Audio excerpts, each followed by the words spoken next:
안녕하세요. 이번에 정말 저에게는 충격의 도가니 같은 일이 생겨서 이렇게 사연을 보내게 되었습니다. 저는 평범하디 평범한 가정에서 자란 한 여자였어요. 부모님은 교사셨고 저에게 항상 말씀하셨지요.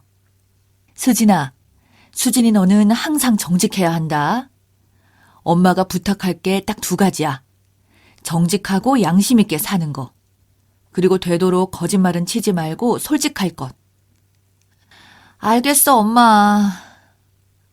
저는 어릴 때만 해도 엄마가 왜 그렇게 그런 교육을 강조하시는지 몰랐어요. 투덜투덜대기만 했지요. 정직하고 양심 있고 솔직하게 사는 게 뭐가 그렇게 중요해. 아, 짜증나. 귀찮아. 투덜투덜대고 살았던 저는 결혼을 하고서야 돌아가신 엄마의 말씀이 무엇인지 깨닫게 되었습니다.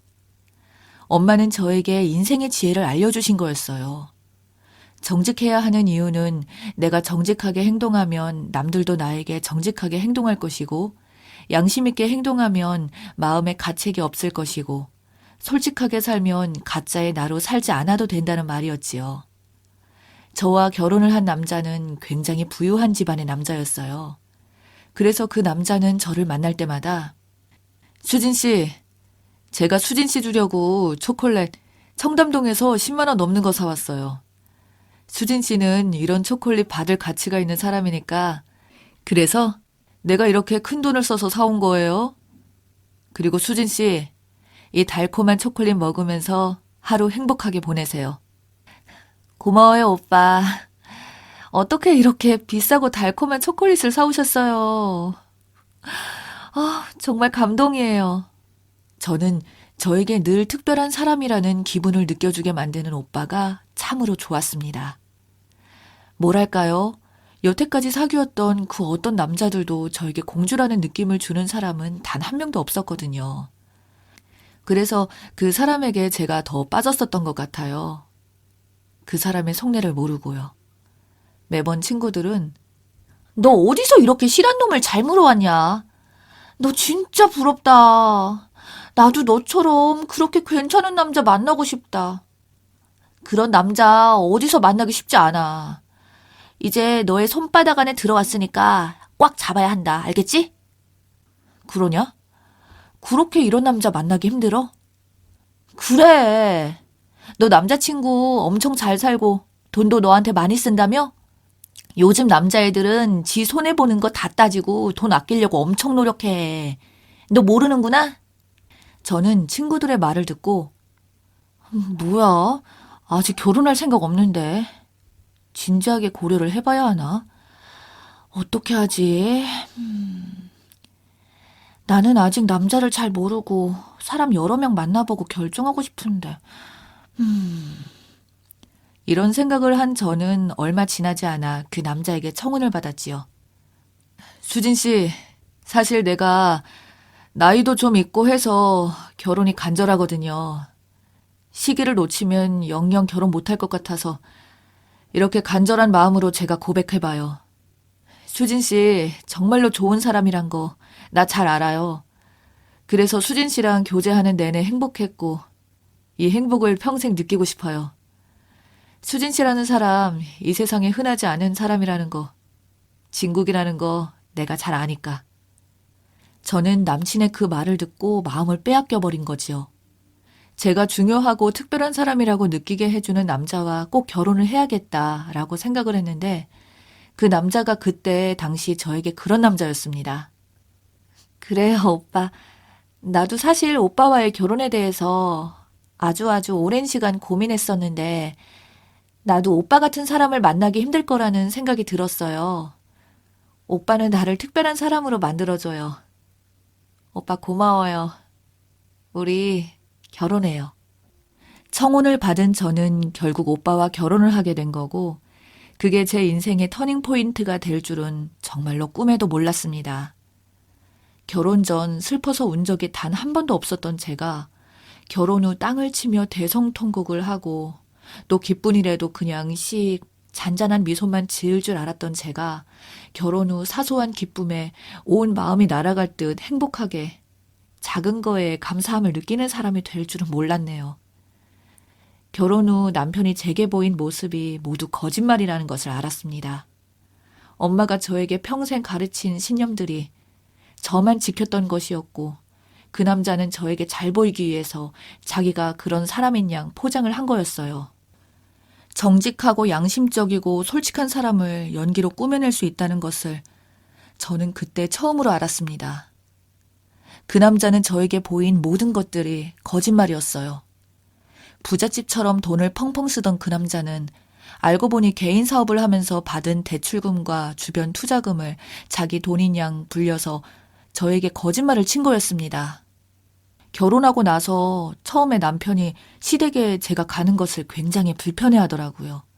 속으로 저는 아니 남자들은 결혼하고 나서 아내가 자기 시댁에 자주 가고 부모님 챙겨주는 것을 원하지 않나? 참 이상하네. 왜 그러는 거지? 싶었지요. 그런데 알고 보니 자기 본가가 너무나도 허름하고 엄마가 청소부 일을 하면서 산다는 것을 들키고 싶지 않았던 거였죠. 저는 어머님이 청소부 일을 하던 가난하던 그렇게 신경 쓰지 않았습니다. 다만 제가 화가 났던 거는 남편이 저에게 거짓된 모습을 보였다는 그 사실이었어요. 정말로 화가 났고 우울하기도 하고 그랬지요.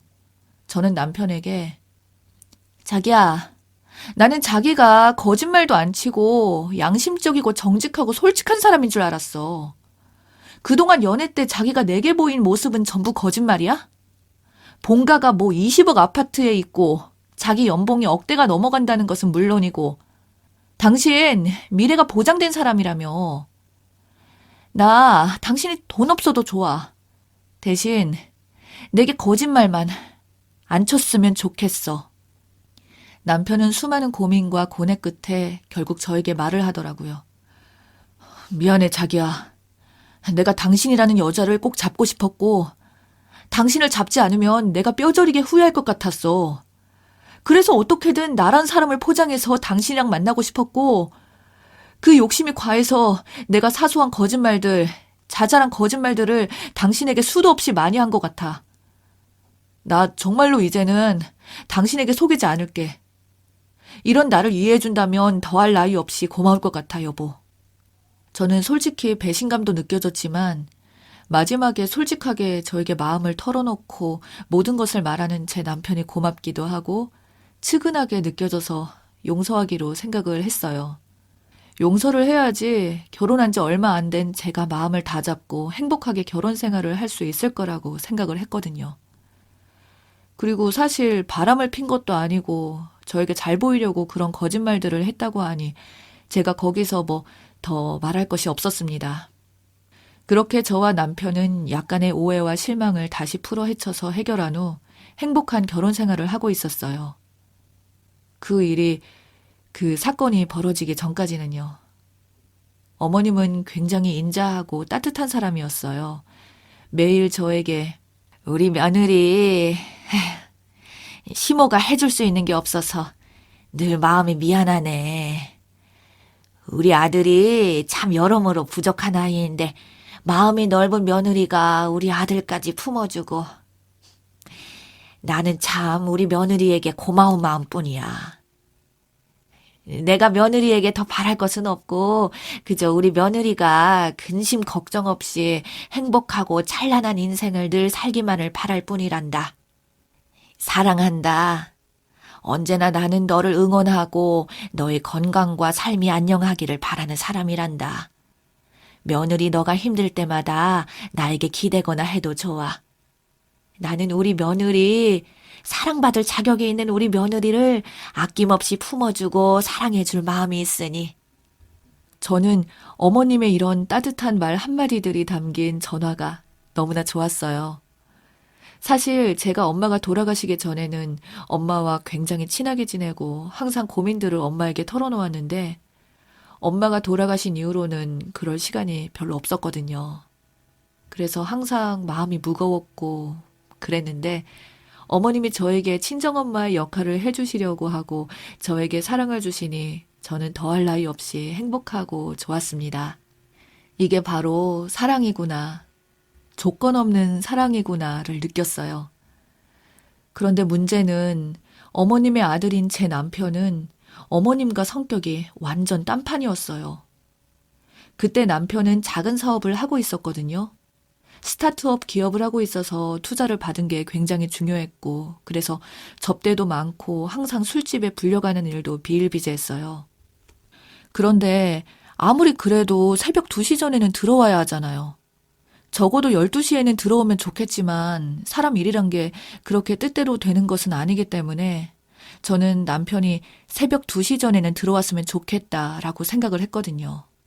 그래서 나는 당신이 술집에 가서 술을 마시는 거는 좋아. 대신에 술집 여자랑은 놀지 마. 그리고 당신이 밤늦게 들어오는 거는 좋아. 대신 외박은 하지 말고 2시 전에 들어와서 씻고 잠은 집에서 자.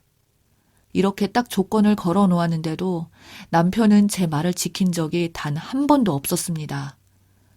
저는 속상한 마음에 나 이러려고 결혼한 거 아니야. 내가 왜 이렇게 매일 밤 당신이 들어오나 안 들어오나 신경 쓰면서 소파에 있어야 해? 이건 정말 아니라는 생각이 들지 않아? 아씨, 당신 내가 지금 사업하는 사람이라는 거 잊은 건 아니지? 왜 이렇게 불평불만이 많고 꿍시렁대는 거야?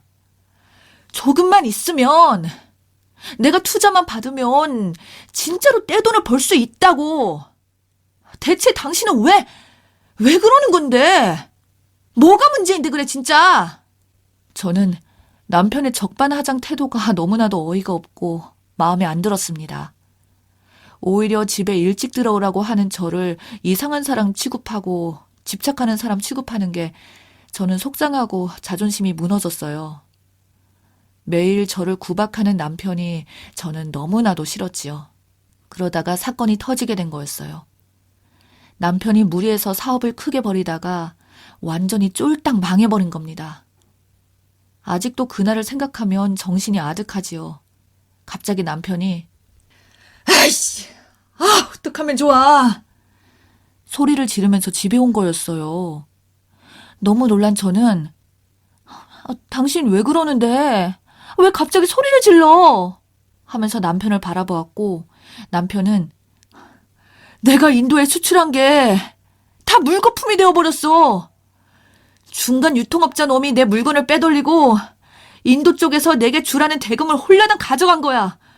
그거 인도에 납품할 물건 만드느라 공장에 주문하고 돈 엄청 들어서 내가 은행에서 대출 풀로 댕겼는데 나 이제 전부 빚더미에 오른 거라고. 알고 보니 남편은 믿었던 거래처에게 사기를 당한 거고 좋은 기회에 좋은 거래처를 잡을 수 있다는 생각에 무리하게 일을 진행한 남편은 하루아침에 사기를 당하고야 말게 된 거였지요. 저는 믿고 싶지 않았고 정말 너무너무 힘들었습니다. 그런데 남편은 그때부터 알코올 중독에 빠지고 폭군이 되었어요. 매일 술을 먹는 것은 기본이었고 파산 신청을 한 이후로 시모에게 막말을 퍼붓는 것은 기본이었지요. 시어머님이 그래도 아들 사업은 살린다고 8억짜리 노후로 살 집을 팔아서 본인은 월세로 이사를 가고 나머지 돈을 다 남편에게 줬거든요. 그런데 그 돈도 남편이 홀라당 날려버린 거였습니다. 상식적으로 엄마가 자기 사업 살리라고 돈을 주면 고마운 줄 알고 열심히 일하고 돈 벌어야 하잖아요. 그런데 남편은 이 돈으로는 택도 없어. 적어도 3배는 더 있어야 해. 하면서 도박을 한 거였어요. 주변에서 도박으로 1억 가지고 있던 걸 10억으로 불려서 집 샀다, 차 샀다 이런 말들을 들은 모양이더라고요. 솔직히 저는 거의 미칠 지경이었죠. 그런 말을 믿는 사람이 어디 있어요. 아무리 바보라고 해도 그렇지.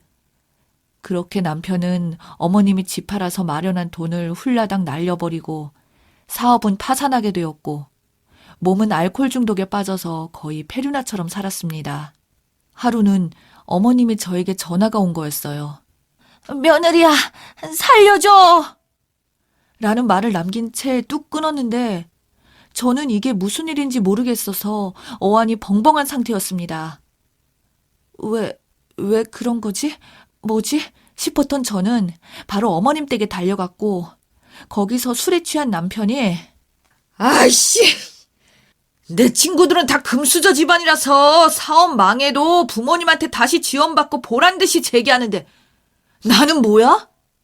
엄마도 좀 돈을 많이 벌어서 나한테 물려주기라도 할 게 있으면 얼마나 좋아. 내가 이렇게 엄마 때문에 밑바닥에서 살아야겠어? 돈 때문에 전전긍긍하면서 살아야겠냐고, 어? 남편은 술을 잔뜩 마시고 어머님 댁에서 횡포를 부린 겁니다. 그냥 횡포를 부린 것도 아니고 집안에 있는 모든 화분이랑 TV 이런 것들을 싹 다 부셔버린 거였어요. 거실에는 흙들이 가득했고 충격받은 저는 남편에게 당신 왜 이래? 당신이 사업 망한 거는 당신의 자질이 부족했던 거고 어머님은 그 상황에서 도울 수 있는 것도 모두 도왔어. 어머님 그래도 변두리에 번반한 아파트 가지고 노후 준비도 어느 정도 해놓은 상태였는데 이게 뭐야? 당신이 어머님 노후 준비도 못하게 만들었잖아. 지금 어머님 작은 집에서 몸 비집어 넣으면서 사는 모습 안 보여? 나 정말로 너무 어이가 없고 미치겠어, 당신! 남편은 저희 포효에도 불구하고 미안한 줄 모르고 소리를 더 지르고 물건을 부셨어요. 참다 못한 제가 경찰을 불렀고 다행히 상황은 일단락되었지만 어머님은 가슴을 치며 아휴, 내가 자식을 잘못 키웠어. 잘못 키웠다고. 통곡할 뿐이었습니다. 내게 너무나도 따뜻하게 대해준 어머님이 그리 우는 모습을 보니 저는 눈이 돌아갈 지경이었어요. 어떻게 세상에 이렇게 페루나가 있는 건지, 내가 이 사람의 아내가 정말로 맞는 건지 두 눈이 의심이 될 정도였습니다. 남편은 자기 사업 망한 거를 전부 무능한 자기 엄마 탓이라고 돌려버리고 자기는 친구들과 술을 마시면서 강원랜드 주변을 하이에나처럼 어슬렁어슬렁 돌아다녔습니다. 참, 남편의 그런 모습이 딱해 보이고 약간 정 떨어진 것은 사실이었습니다. 속으로 저는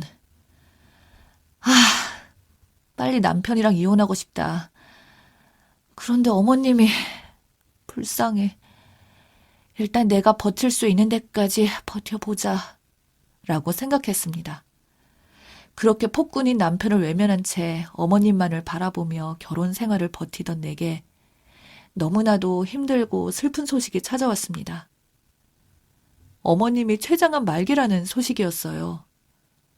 어머님은 병원비를 쓰기 싫어서 몸이 아픈데도 불구하고 혈변이 나오고 기운이 없는데도 불구하고 병원을 가지 않고 버티셨어요. 그래, 내가 병원에 가면 분명히 어디 아프다는 판정을 받을 거고 그렇게 되면 내가 앞으로 돈을 덩어리로 내면서 자식들 어깨에 짐만 지우겠지. 죽을 운명이면 뭔 짓을 해도 죽을 것이고 살 운명이면 뭔 짓을 해도 살 운명일 거야. 라고 생각한 어머님은 췌장암이 말기까지 번질 정도로 몸을 외면했던 겁니다. 갑자기 저에게 심남봉 씨 관계자 되시죠? 아파트 계단에서 쓰러지신 할머님을 경비인 제가 발견해서 병원에 급하게 모시고 왔습니다. 전화번호 내역이 전부 이쪽이시길래 전화했는데 가능하면 바로 와주시길 바랍니다. 저는 그 전화를 받고 심장이 쿵 했어요. 어머님에게 무슨 일이 생긴 건가? 왜 갑자기 이러는 거지? 뭔 일이지? 하면서요. 아니길 바랬지만 저의 직감은 맞았습니다. 어머님은 결국 암의 고통을 이 악물고 버티다가 통증이 심해져서 계단에서 쓰러진 거였어요. 췌장암은 말기가 되어야 그 고통이 진짜로 드러나는 무서운 암이거든요. 어머님은 며느리에게 내가 이리 초췌한 모습을 보여주고 싶지 않았는데 아무래도 내가 세상을 뜰 때가 다 된 것 같다. 나야 원래 약하고 몸이 건강하지 않은 사람이니 이렇게 갑자기 세상을 떠난다고 해도 미련이 없다만 에휴, 우리 며느리는 마음이 헛헛하고 힘들 텐데 나는 그게 걱정이네. 우리 못난 아들을 만나서 고생만 하고 너무나도 미워 죽겠는 아들인데 와이프인 며느리 너는 얼마나 더 밉고 힘들겠니? 미안하다. 미안해. 저는 어머님의 그 아스라져가는 목소리를 들으니 간신히 붙잡고 있었던 제 마음이 완전히 무너져 내리는 듯한 기분이 들었습니다.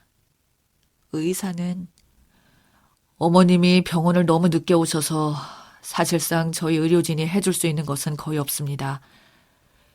이 정도 병의 진행 상태면 췌장암이라고 해도 고통과 통증 그리고 증상들이 있기 마련이거든요. 어머님이 자식들에게 피해 끼치기 싫어서 참았던 게 이렇게 큰 병을 일으킨 것 같아서 안타깝습니다. 길어야 3개월이고 지금부터 어머님 고비가 정말 많으실 겁니다. 지금보다 살은 더 빠지고 얼굴은 더 안색이 안 좋아지실 거니 마음 단단히 먹으세요. 저는 그 말을 듣자마자 바로 남편에게 전화했어요. 여보, 어머님 췌장암이란 거 들었어? 의사가 길어야 3개월이래. 어쩌면 좋아, 진짜로? 나 미치겠어. 우리 어머님 불쌍해서.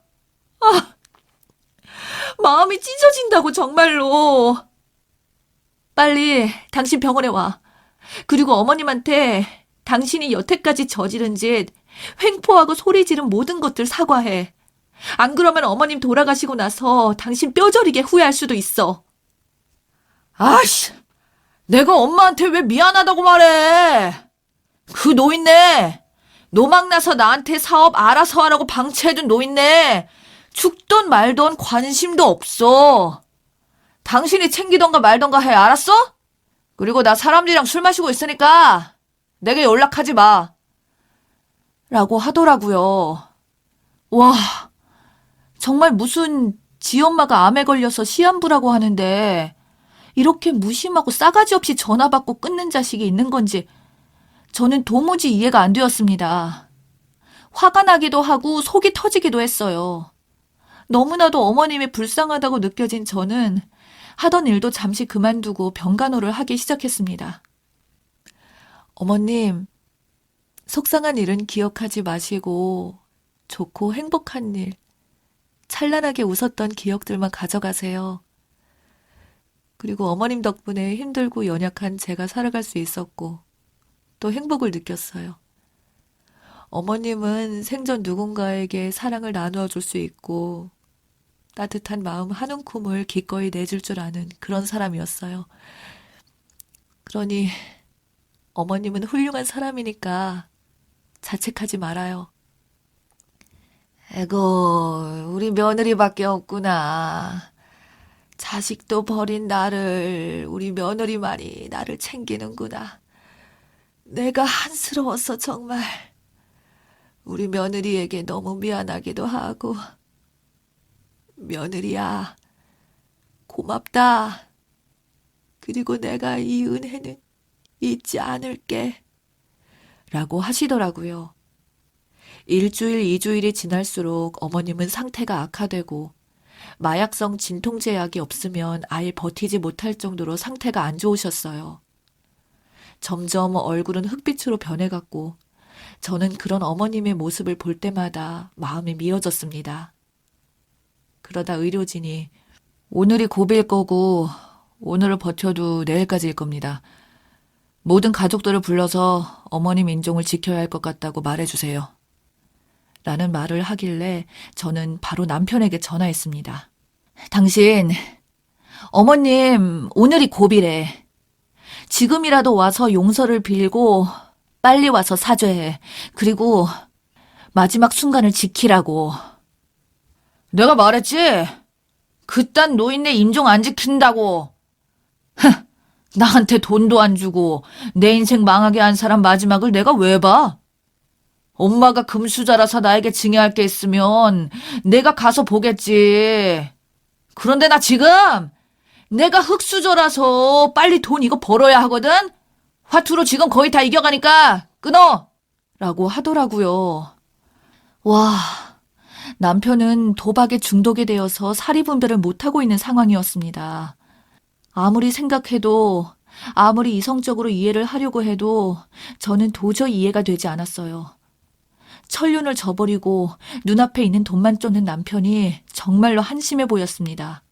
저는 남편과의 전화를 끊고 사경을 헤매고 마지막 순간을 기다리고 있었던 어머님의 손을 꼭 잡았어요.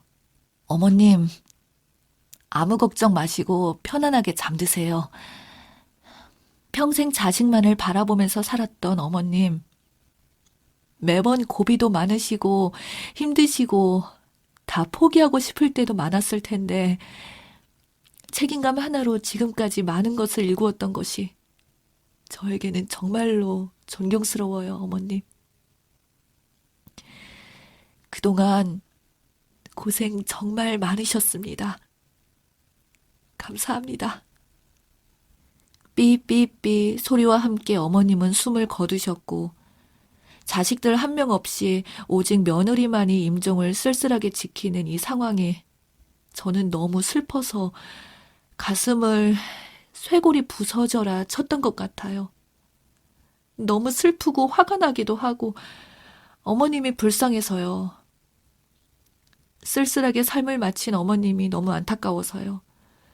그리고 이렇게 착하고 남들에게 많은 것을 베푼 어머님이 정말 꽃을 제대로 피지도 못하고 져버린 것 같아서 미안했습니다. 그렇게 제가 돌아가신 어머님 품에 안겨 한참을 울 때 갑자기 간호사가 저에게 조심스럽게 다가오더라고요. 어머님이 꼭 돌아가시면 며느님에게 주라고 하신 편지랑 물건이세요.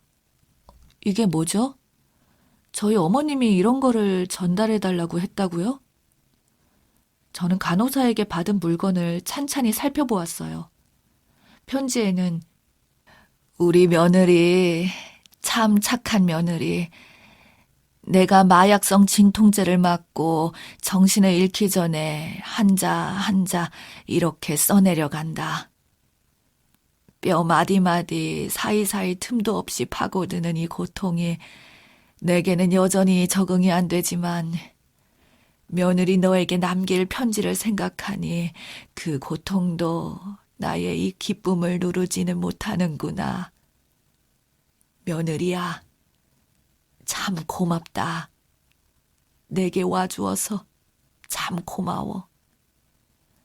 내가 비록 가진 것은 없고 돈도 없는 늙은 노인네일 뿐이지만 외롭고 쓸쓸한 노인네일 뿐이지만 내가 이렇게 큰 기쁨과 살아야 할 이유를 안겨준 사람은 며느리, 너뿐이야. 항상 늙은 노인네인 내게 안부 전화를 해주고 내가 아프다는 말에 생계도 뒤로 하고 날 돌봐주어 고맙다. 하늘나라에 가면 내가 우리 며느리 하느님한테 잘되게 해달라고 행복하게 해달라고 꼭 부탁할게. 언제 어디서든 너가 어디에 있던 내가 함께 할 거란다. 그동안 고마웠다. 그리고 사랑한다. 우리 며느리, 사랑받을 자격 있는 며느리. 내가 죽으면 우리 아들을 떠나 자유의 인생을 살길 바란다. 저는 그 편지를 읽는 순간 눈물을 멈출 수 없었습니다. 너무나 마음이 아팠어요. 그리고 간호사가 준 흰 봉투에는 어머님이 집을 팔고 남은 약간의 돈, 그리고 아껴서 노후 준비하라고 모은 그 돈 5천만 원이 들어있었습니다. 그 돈 아끼려고 병원도 안 가고 암을 키운 건데 그 귀한 돈을 제가 남편과 헤어지고 자유의 인생을 살 때 보태라고 준 거였어요. 어떻게 시어머님이 친정엄마만큼 속이 깊고 저에게 신경을 써줄 수 있는지 저는 그 편지와 물건을 받은 순간 어머님한테 못해준 것만 가득 생각이 나서 눈물이 하염없이 났습니다. 그렇게 저는 어머님의 장례를 치루었고 끝까지 장례식에도 안 나타나고 화투만 치고 노름만 하는 남편에게 소장을 보냈습니다. 이혼 소장이었어요. 남편은 네가 뭔데 나한테 이혼을 해달라고 소장을 보내? 나는 이혼 절대 못해줘. 내 자존심이 이혼을 허락하지 않는다고! 저는 남편의 떼쓰는 모습이 너무나 보기가 싫어서 대꾸도 안 하고 법으로 해결했습니다. 법원에서는 남편에게 이혼 이유가 있다고 판결을 내리고 1년의 긴 소송 끝에 결국 저희는 이혼을 하게 되었어요. 정말 긴 시간이었고 이혼을 한 저희는 완전한 남남이 되었습니다. 그리고 어머님이 제게 주신 5천만 원으로 저는 무엇을 해야지 어머님에게 의미가 있을까 하다가 저는 결혼 이후에 멈춘 공부를 다시 시작하기로 마음을 먹었어요. 저는 누군가에게 도움을 주고 사람들의 생명을 가까이서 지켜보며 직접적인 도움을 줄 수 있는 한 인간이 되고 싶었습니다. 나름의 소명의식이 있는 직업을 가지고 싶었어요. 그래서 전 간호대에 편입을 준비하게 된 거죠.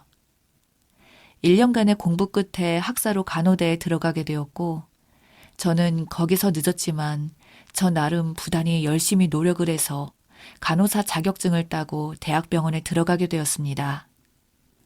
그렇게 저는 이혼 후에 앞을 바라보면서만 살아왔어요.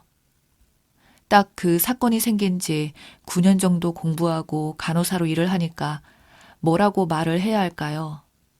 이래서도 어느 정도 안정을 잡게 되었고 저 나름대로의 삶의 균형을 잡으면서 잘 살 수 있었던 겁니다. 어머님이 주신 5천만 원은 사실 너무 소중하고 귀해서 쓰지 못하고 낑낑대면서 힘들게 알바하며 학업에 보태었어요.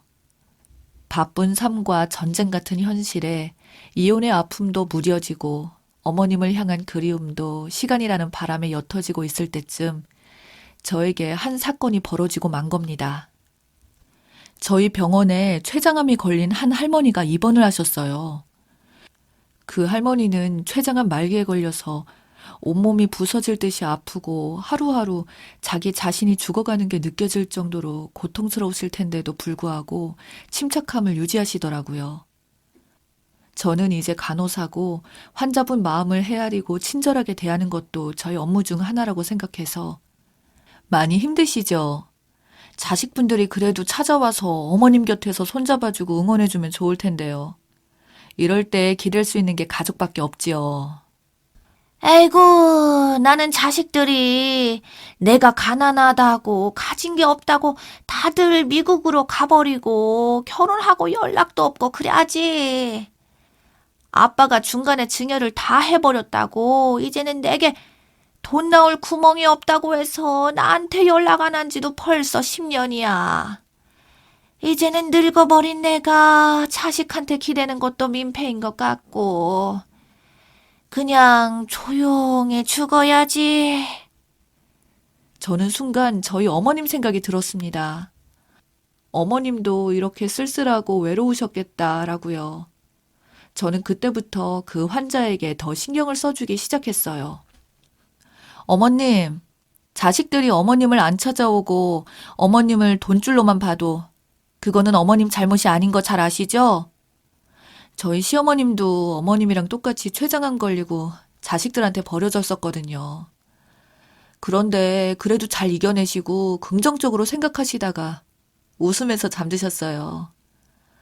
어머님도 태어나서 죽을 때까지 사는 게 결코 쉬운 일이 아닌데도 불구하고 열심히 사셨고 후회도 미련도 없이 살아왔으니 그렇게 부지런히 살아온 자신에게 칭찬해 주세요. 그리고 제가 곁에 있어 드릴게요. 저 여기 상주 간호사니까 어떤 일이 생기든 저를 불러주시면 돼요. 라고 하며 그 환자분의 곁에 꼭 있어 주었습니다. 누군가 친절하게 대해준 게 처음이었던 그 환자분은 눈물을 흘리며 두툼한 손으로 저에게 꼭 잡으며 보답하겠다고 했지요. 저는 괜찮다고 했고요. 그렇게 한 달 뒤 그 환자분은 사망을 하셨는데 갑자기 변호사가 저에게 찾아왔어요. 그 환자분이 사망한 지 딱 일주일 되던 날이었지요.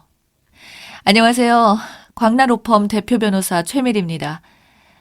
복막순 씨가 남긴 재산 1억 8천만 원을 간호사님 앞으로 상속을 하고 싶다고 하셔서요.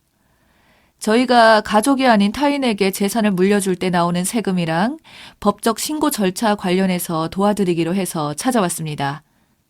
할머님이 간호사님에게 이 돈을 좋은 곳에 써주길 바라는 뜻을 저희에게 전달하셨어요.